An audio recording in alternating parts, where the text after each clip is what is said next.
अस्सलामुअलैकुम my YouTube channel Abdullah Waheed review subscribe now. मज़ेदार पहेलियाँ आपके लिए।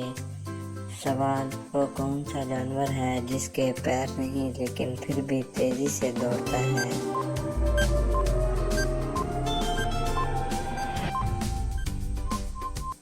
जवाब है सांप।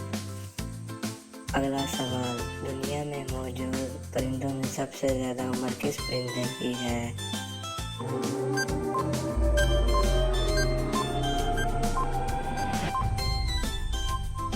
जवाब है कौवे की। अगला सवाल, इंसान के दिमाग में कितनी हड्डियां होती हैं?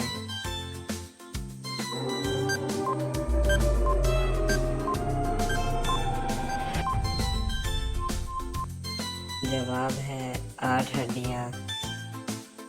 सवाल, वो कौन सी चीज़ है जो धोने से गंदी हो जाती है?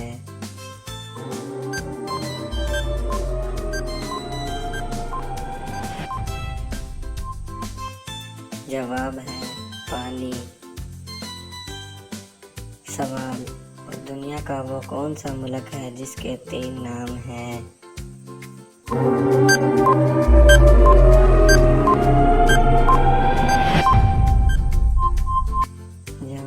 इसका जवाब कमेंट में लिखिए।